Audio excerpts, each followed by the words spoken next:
Hello दोस्तों, स्वागत है आपके अपने इस यूट्यूब चैनल में जिसका नाम है मिश्रा एजुकेशन। दोस्तों, जहां पर हम तैयारी कर रहे हैं फिजिक्स सब्जेक्ट के लिए, जीआईसी लेक्चरर के लिए। और आपको का पता है कि हम लोग काफी वीडियोस इस पे कर चुके हैं, बहुत पहले से ये क्लासेस चल रही हैं ऑनलाइन। तो अगर जो लोग पहले से अब जुड़ रहे हैं तो उनसे मेरा रिक्वेस्ट है कि वो प्लीज मेरे यूट्यूब चैनल को सब्सक्राइब करें, साथ ही साथ प्रीवियस वीडियोस को देखें। यहाँ 30+ वीडियोस अवेलेबल हैं अलग अलग टॉपिक पर, जो आपको काफी हेल्प देंगी, जिसमें क्वालिटी कंटेंट आपको मिलने वाला है। और आप देखेंगे कि जब आप प्रीवियस ईयर क्वेश्चंस अटेम्प्ट करेंगे तो आपको इसमें से जो पोर्शन आप कवर किए रहेंगे उसके क्वेश्चन आप मिनटों में कर ले जाएंगे। साथ ही साथ हमारे टेलीग्राम ग्रुप को भी ज्वाइन करिए, जहां पर हम डिस्कशन करते हैं क्वेश्चंस पर, प्रीवियस ईयर क्वेश्चंस पर, आपके क्वेश्चन का आंसर दिया जाता है। साथ ही साथ और भी वहां पे लोग जुड़े हुए हैं, तो आपको अपने कॉम्पिटिटर्स के बारे में भी जानकारी मिलेगी। तो एक तरीके से ये 100% फ्री प्लेटफॉर्म है, आप ज्वाइन करिए और एंजॉय करिए। साथ ही साथ आपसे मेरा रिक्वेस्ट है कि प्लीज हमारे चैनल को शेयर भी कीजिए। हमारे चैनल पे 9, 10 से लेके ग्रेजुएशन और आईआईटी जैम के लेवल की फिजिक्स अवेलेबल है। तो जो लोग इस फील्ड से जुड़े हुए हैं, जो 9, 10th में आए हुए बच्चे हैं, जो आप जानते हैं कि उनको क्लास की जरूरत है, तो प्लीज आप उनको बताइए और आप 100% इंटरेस्टिंग फैक्ट्स पाएंगे यहाँ पर, इंटरेस्टिंग फिजिक्स पाएंगे आप यहाँ पर। चलिए, आज के इस वीडियो में हम लोग जैसा इलेक्ट्रॉनिक्स पोर्शन डिस्कस कर रहे हैं, और प्रीवियस वीडियो में काफी कुछ हम लोगों ने बात किया हुआ है। लास्ट वीडियो तक हम लोगों ने कैरेक्टरिस्टिक्स ऑफ डायोड के बारे में बात कर लिया। आज हम बात करेंगे डायोड के इक्वेशन के बारे में, डायोड करंट के बारे में, डायोड करंट इक्वेशन के बारे में। फिर उसके बाद हम लोग जेनर डायोड की बात करेंगे और जेनर इफेक्ट की वगैरह की बात करते हुए आगे बढ़ेंगे। चलिए, तो शुरुआत करते हैं डायोड इक्वेशन से।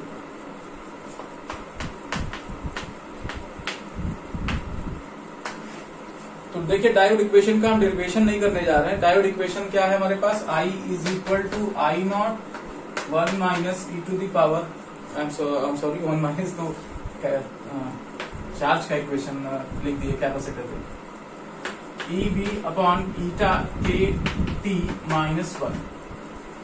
तो ये हमारा क्या है? डायोड इक्वेशन है। इसको डायोड इक्वेशन बोला जाता है। कुछ बुक्स में इसे चाइल्ड इक्वेशन भी बोलते हैं, चाइल्ड इक्वेशन। यहाँ पर सिंबल्स को समझते हैं। सिंबल्स को समझने की जरूरत है, क्योंकि सिंबल्स से ही क्वेश्चन बनते हैं और इसमें थोड़ा फेरबदल करके आपको भ्रमित किया जाता है। आई तो क्या है? डायोड में टोटल करंट है, डायोड करंट।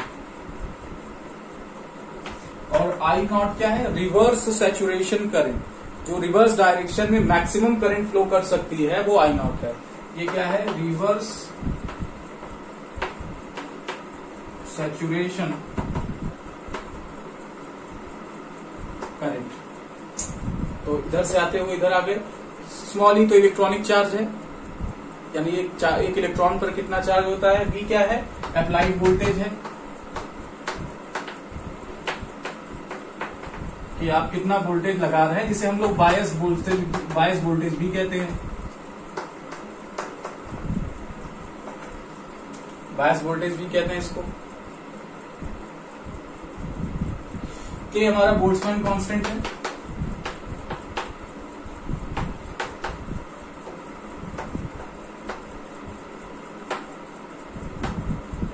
और टी हमारा क्या है? टेम्परेचर। जो उस पर्टिकुलर टाइम, जिस टाइम आप एक्सपेरिमेंट कर रहे हो, जिस टाइम आप डायोड में करंट फ्लो करा रहे हो, उस दौरान क्या टेम्परेचर है।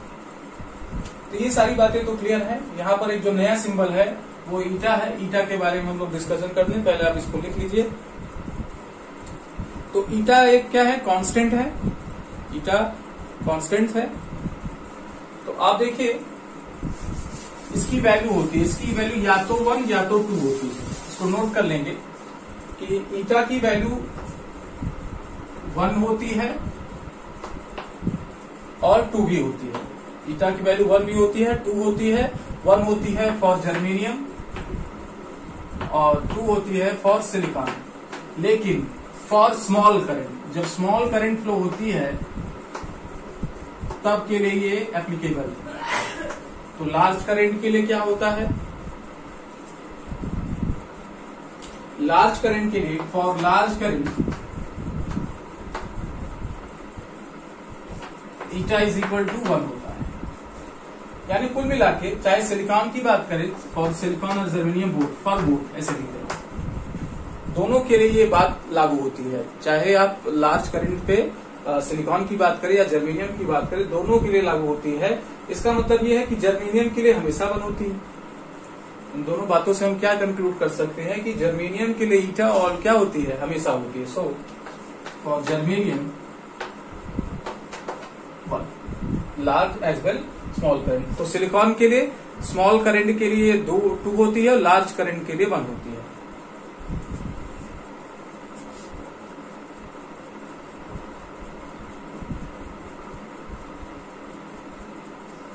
चलिए आगे चलते हैं हम लोग।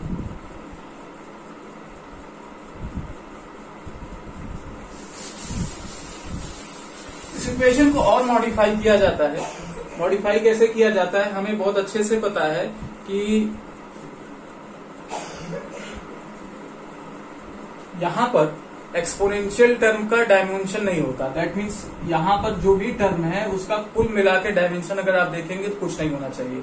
बट E इलेक्ट्रॉनिक चार्ज है, V हमारा पोटेंशियल है और T temperature, K Boltzmann constant. तो इसका मतलब है कि इनका कुछ इस तरीके से कॉम्बिनेशन बनेगा कि ये डायमेंशनल लेस हो जाएंगे। तो आप देखिए यहाँ पर VT करके सपोज किया जाता है, थर्मल पोटेंशियल, थर्मल वोल्टेज के नाम से जाना जाता है। तो ये क्या होगा हमारा KT/E, क्या होता है KT/E। तो इसको डायमेंशनली बैलेंस करने के लिए हम KT/E को VT से लिख देते हैं। तो I इज इक्वल टू फिर से क्या हो जाएगा, अच्छा ईटा इज इक्वल टू 1 ले लेते हैं। हमें क्या मिलेगा, हमें मिलेगा EV/VT, ये मिलेगा ना V/VT -1। तो ये ऐसे भी किया जा सकता है इसको।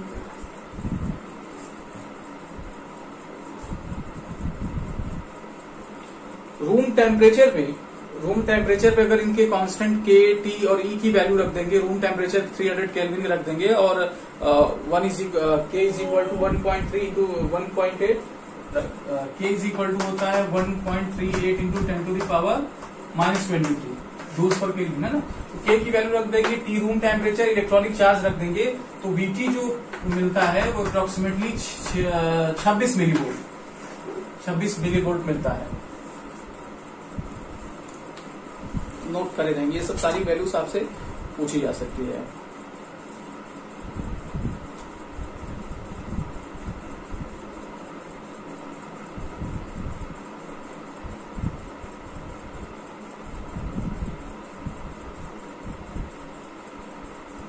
चलिए यहां पर एक बात आती है कि डायोड को हम ऑन कब सपोज करते हैं। डायोड को हम ऑन कब सपोज करते हैं, जब डायोड से 1 मिली एम्पियर की करंट, नोट करके लिखेंगे, diode is conducting, diode is said to be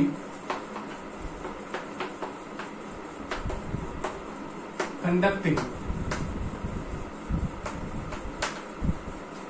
when 1 milli ampere current, अब 1 मिली एम्पियर है मोर देन दिस, ये तो मिनिमम वैल्यू है, इज फ्लोइंग थ्रू इट।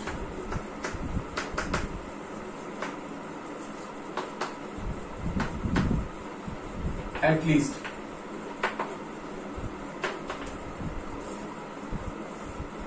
ठीक है। दूसरा इंपॉर्टेंट बात, डायोड इक्वेशन को बेटे नहीं कहना चाहिए, आप लोग हमारे कलीग मतलब इक्वल में हैं या सीनियर्स हैं। तो डायोड इक्वेशंस क्या है, आदत की वजह से हो जाता है। डायोड इक्वेशंस हमेशा नॉर्मल ऑपरेशन के लिए यूज किया जाता है, यूज फॉर नॉर्मल ऑपरेशन।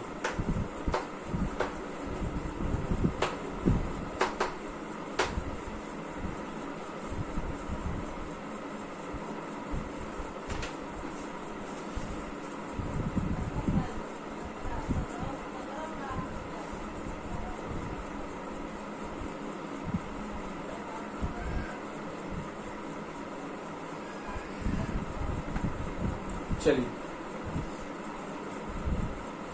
तो ये रही कुछ बातें डायोड करंट से रिलेटेड। कुछ और बातें भी डायोड से रिलेटेड हम लोग कर सकते हैं, जैसे कि डायोड की रेजिस्टेंस 2 तरीके की होती है ना, फॉरवर्ड डायनामिक और स्टैटिक रेजिस्टेंस, फिर रिवर्स फॉरवर्ड रेजिस्टेंस और रिवर्स रेजिस्टेंस, ये सब क्वेश्चंस पूछे जाते हैं, बहुत इंपॉर्टेंट नहीं है, हालांकि जहां जानकारी रखनी चाहिए। मैं इसको अगली वीडियो में आपको बताऊंगा। फिलहाल आज के जो वीडियो में हमारा मतलब टारगेट है वो जेनर डायोड है।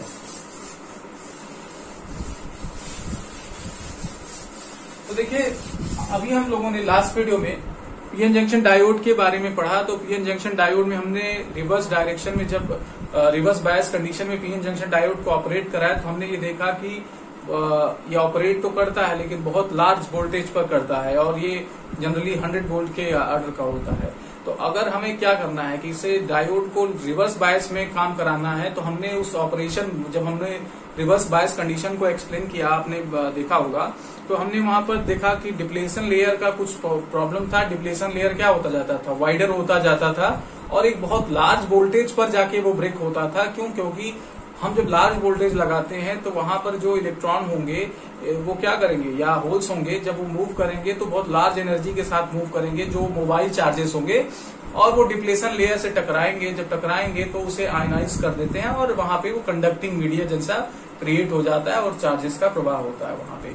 तो अब जो ये प्रॉब्लम है कि वाइडर होते जा रहा है, अगर नॉर्मल वोल्टेज पे बात करें, कम वोल्टेज पे बात करें, तब ये क्या होगा, काम नहीं करेगा। तो हाई वोल्टेज पर काम करता है हमारा रिवर्स डायरेक्शन में normal PN junction diode.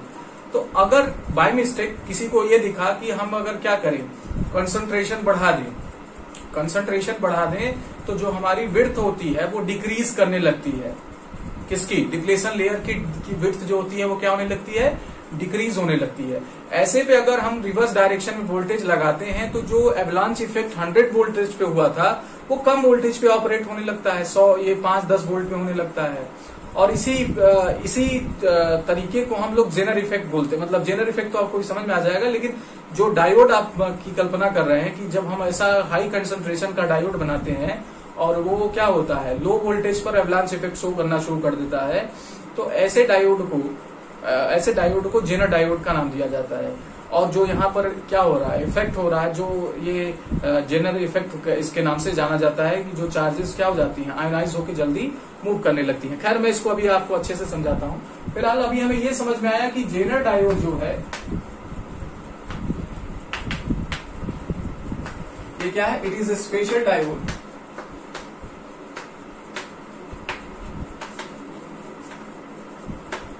designed for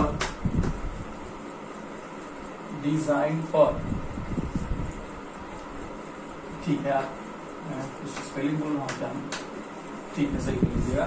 design for operation in reverse direction या रिवर्स बायस, इन रिवर्स बायस कंडीशन।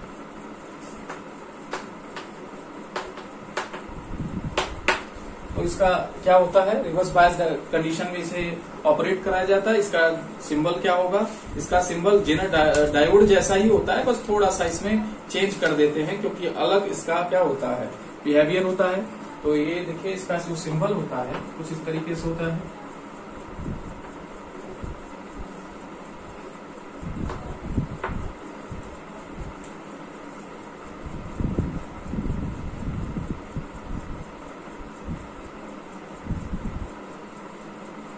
ये जेनर डायोड का सिंबल है। आइए अब समझते हैं जेनर इफेक्ट, और फिर तब हमें समझ में आ जाएगा कि जेनर डायोड स्पेशल क्यों। तो हमने पीएन जंक्शन डायोड के बारे में पढ़ा, और ये पढ़ा कि क्या होता है, जंक्शन के दोनों तरफ क्या होते हैं, इमोबाइल चार्जेस अवेलेबल होते हैं, और जब इसे फॉरवर्ड बायस किया जाता है तो ये ब्रेक होकर करंट को फ्लो कराते हैं। लेकिन जब ये रिवर्स बायस में होते हैं तो क्या होता है, ये इतने क्या होते हैं, यहाँ पर जो विड्थ है वो बढ़ती जाती है, ऐसे ब्रॉडर होती जाती है, और एक समय आता है कि ये करंट को मतलब अलाउ नहीं करते। लेकिन अगर हम और वोल्टेज बढ़ाते जाए तो यहाँ पे जो क्या होंगे, यहाँ अगर आप देखिए वोल्टेज हमने जो लगाया है वो रिवर्स बायस वोल्टेज लगाया है, यानी एन रीजन का, ज्यादा वोल्टेज है, पी रीजन का ज्यादा वोल्टेज। तो यहाँ के इलेक्ट्रॉन क्या होने लगेंगे, इधर की तरफ मूव करने लगेंगे और होल्स इधर की तरफ, क्योंकि ये पॉजिटिव है तो होल्स को अट्रैक्ट करेगा। और ये इलेक्ट्रॉन, जब ये इलेक्ट्रॉन बहुत हाई वोल्टेज से अगर अट्रैक्टेड है तो हमें पता है कि work is equal to charge into applied potential, और यही क्या होगी, एनर्जी को भी करस्पॉन्ड करेगी। तो यहाँ पे इनकी एनर्जी बहुत ज्यादा हो जाती है और इसको क्या कर देते हैं, ब्रेक करते हुए क्या करते हैं, जो हमारी ये डिप्लीशन रीजन है उसको तोड़ देते हैं और ये बैरियर खत्म हो जाता है और करंट फ्लो करता है।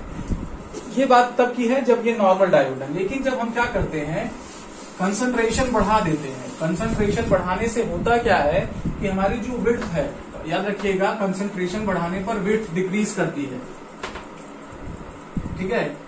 अब विड्थ क्या हो जाती है, थोड़ी पतली हो जाती है, थोड़ा सा इधर बीच में बनाया जाए, ये पतली विड्थ हो जाती है।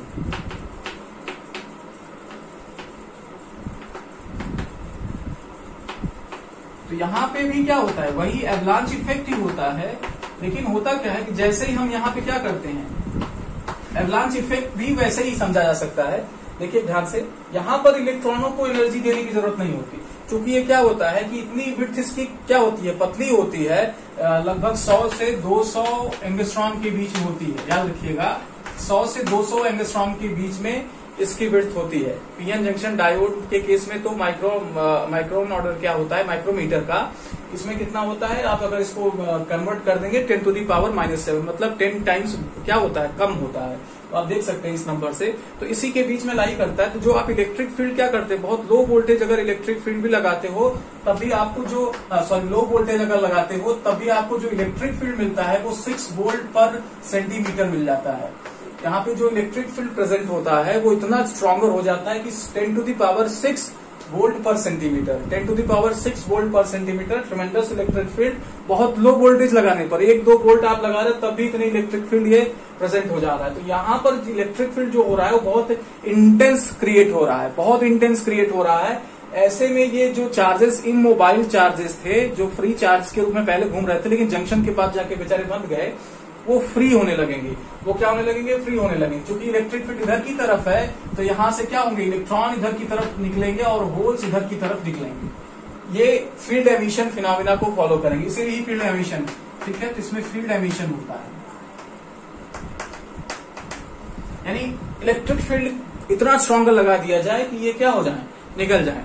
तो इसके कारण ये क्या होते हैं, ब्रेक हो जाते हैं और ये अपने इलेक्ट्रिक फील्ड के अनुसार चलते हैं। जैसे इलेक्ट्रॉन इधर जाने की कोशिश करेगा और होल्स इधर जाने की कोशिश करेगा और ये डायोड क्या हो जाएगा, कंडक्टिंग डायोड हो जाएगा। इसी इफेक्ट को जेनर इफेक्ट बोलते हैं और ये जिस वोल्टेज पे होता है उसे जेनर वोल्टेज बोला जाता है। तो अब हमारा जो एवलांच इफेक्ट होता था, दैट मीन्स रिवर्स डायरेक्शन में हमारी पीएन जंक्शन ऑन होती थी और वो होती थी कब, 100 वोल्ट के आसपास। यही अब कितने पे होने लगता है, 5 वोल्ट या 10 वोल्ट, 5 से लेके 100 तक होता है इसका वेरिएशन। बट ये डिपेंड करता है कि कितना हम कंसंट्रेशन रखते हैं। तो जनरली मिनिमम जो वैल्यू है वो 5 देखा जाता है, 5 वोल्ट। तो ये 5 वोल्ट तक क्या हो जाते हैं, नीचे कम से कम वोल्टेज पर काम करना शुरू कर देते हैं। अच्छा, जब काम शुरू करना शुरू कर देते हैं तो ये करंट को रोकते नहीं, दे धड़ाधड़ करंट जाती है, करंट को रोकते नहीं। और जब करंट के रास्ते में रुकावट नहीं तो V = IR हमें पता है भाई। अगर है ना, अगर क्या है, वोल्टेज बढ़ाने पर करंट बढ़ रहा है, रेजिस्टेंस आपका क्या है, कम ज्यादा होकर करंट को क्या कर रहा है, कम ज्यादा कर रहा है। तो आप समझ सकते हैं कि R क्या होता है, R इसका एक तो पहले रिवर्स डायरेक्शन कम हो जाता है, इसलिए I बहुत बढ़ जाता है। तो करंट को तो ये बहुत बढ़िया रास्ता देता है, रुकावट नहीं देता। तो वोल्टेज को वोल्टेज को जनरेट नहीं होने देता, वोल्टेज को प्रोड्यूस नहीं होने देता। अब देखिए मैं थोड़ा सा समझाने की कोशिश करता हूँ कैसे इसको समझा जाता है।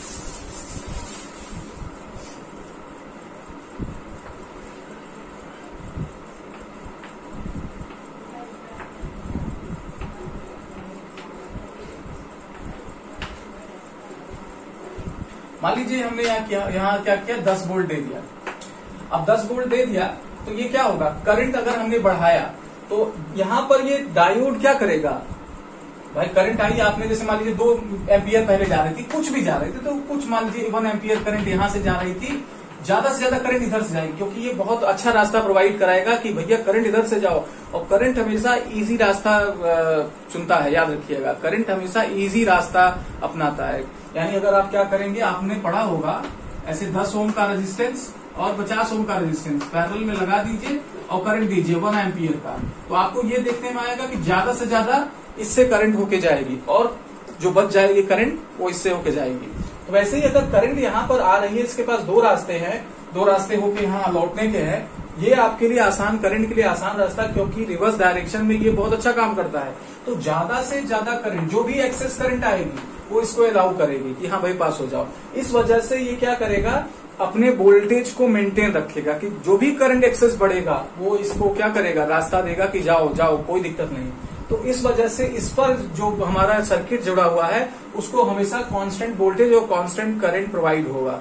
इस वजह से जेनर डायोड का इस्तेमाल वोल्टेज रेगुलेटर में किया जाता है कि यहाँ पर हमें जो वोल्टेज मिलेगा वो हमेशा कांस्टेंट मिलेगा, क्योंकि डायोड कोशिश कर रहा है कि करंट को रोके न जाए। करंट को अगर रोक नहीं रहे तो करंट पोटेंशियल डेवलप नहीं करेगा और वो क्या करेगा, निकलता जाएगा। तो जेनर डायोड, जेनर इफेक्ट की ये बातें रही।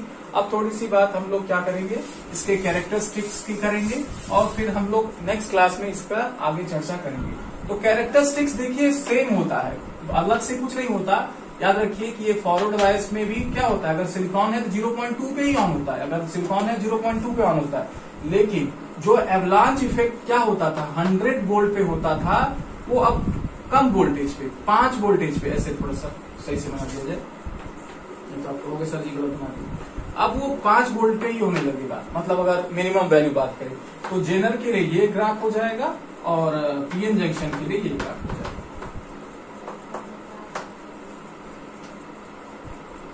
तो ये जेनर इफेक्ट, जेनर डायोड की बात रही। चलिए आज की इस वीडियो में इतना ही। सर्कमस्टेंसेस की वजह से हम वीडियो का टाइम ड्यूरेशन छोटा रख रहे हैं। जब नेक्स्ट वीडियो में मिलेंगे तो ट्रांजिस्टर के साथ मिलेंगे। ट्रांजिस्टर जो कि हमारे सिलेबस में तो नहीं है, लेकिन ट्रांजिस्टर एज एन एम्पलीफायर है, ट्रांजिस्टर एज ए रेक्टिफायर है, फिर ऑसिलेटर है। तो अगर हमें ट्रांजिस्टर के बारे में अच्छे से जानकारी नहीं होगी देन हम कैसे कैलकुलेशंस, कैसे बातों को समझेंगे। इस वजह से बहुत जरूरी है ट्रांजिस्टर को हम लोग समझेंगे, फिर ट्रांजिस्टर के डिफरेंट ऑपरेशंस और जितने भी सर्किट्स दिए गए हैं, रेक्टिफायर, आपका मॉड्यूलेटर और फिर उसके बाद दिया है आपका ऑसिलेटर्स। तो ये सारी बातों को हम लोग अच्छे से समझेंगे। आई होप आप एंजॉय कर रहे हैं, और एंजॉय कर रहे हैं तो प्लीज वीडियो को लाइक कर लीजिए और चैनल को सब्सक्राइब कर लीजिए अगर आप नए हैं। साथ ही साथ हमारे टेलीग्राम ग्रुप को भी ज्वाइन करिए। और दोस्तों आपसे हम्बल रिक्वेस्ट है कि वीडियोस को शेयर करिए। हमारी मेहनत को थोड़ा सा अगर आपको अच्छा लग रहा है तो तवज्जो देते हुए शेयर करिए। Thank you very much.